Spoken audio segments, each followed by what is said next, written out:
Париж – столица влюбленных, но где же самое романтичное место Парижа? И я вам отвечу, для меня оно именно здесь, на этом, казалось бы, самом обычном мосту Парижа. И сегодня я вам расскажу почему. Вы узнаете, что каждый из мостов готов рассказать свою удивительную историю, трагическую или романтическую, а один даже имеет русское происхождение. В общем, смотрите видео до конца, будет интересно.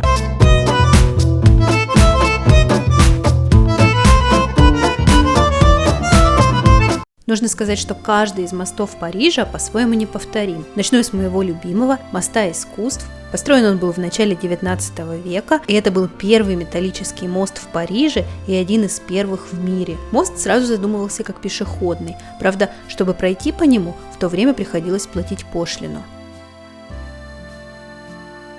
Но сзади меня находится французская академия, великая и ужасная, изучающая французский язык. И наверняка многим из вас знаком этот вид, все потому, что мост искусств является излюбленным местом для режиссеров и появляется во множестве фильмов и сериалов.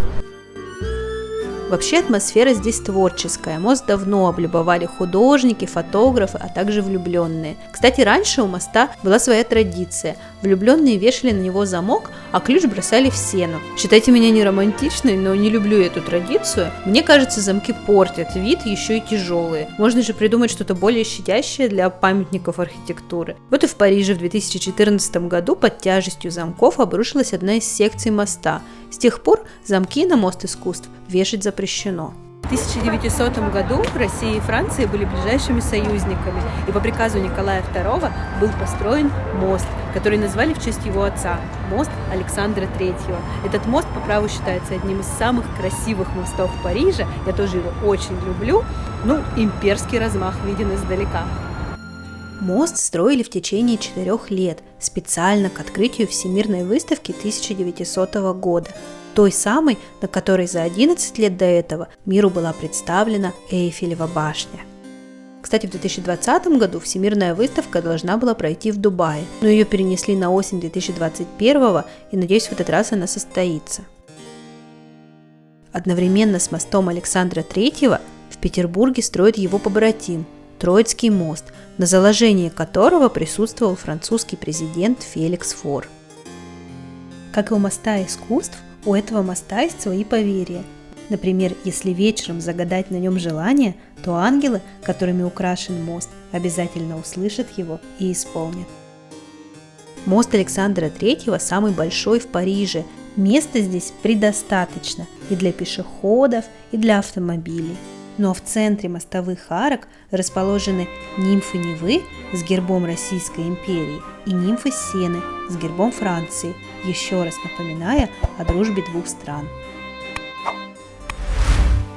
Ну а мы добрались до самого известного моста Понт-Нёв. В переводе с французского Понт-Нёв – это новый мост. И что интересно, новый мост является самым старым в Париже. Это первый каменный мост, построенный в городе. По нему мы попадаем на остров Сите, о котором я рассказывала в прошлом выпуске прогулочек по Парижу. Если еще не видели, обязательно посмотрите.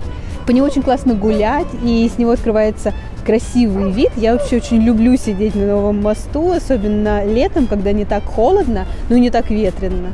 Это старейший из сохранившихся мостов Парижа. В середине 16 века в Париже их было всего 4. Тогда мосты застраивались домами и торговыми лавками. Честно говоря, даже не представляю, как они выдерживали такую тяжесть, ведь строились-то из дерева.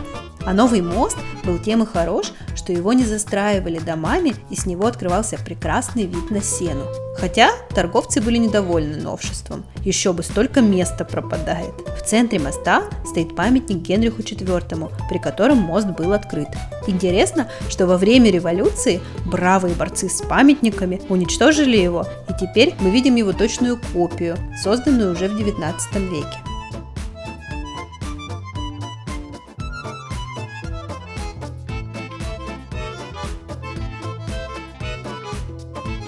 Знаете, я очень люблю спрашивать у парижан, какой их любимый мост в Париже. Кстати, будет очень интересно узнать, какой мост больше всего понравился вам. Не стесняйтесь, пишите в комментариях. устроим такой небольшой конкурс между мостами. Вообще в Париже очень много мостов, и я сняла лишь про несколько самых ярких из них. Если вам понравилось это видео, ставьте лайк, так я пойму, что тема интересна, и сниму обязательно вторую часть, потому что в Париже очень много мостов, про которые стоит рассказать. Ну и подписывайтесь на канал, чтобы ничего не пропустить. До встречи!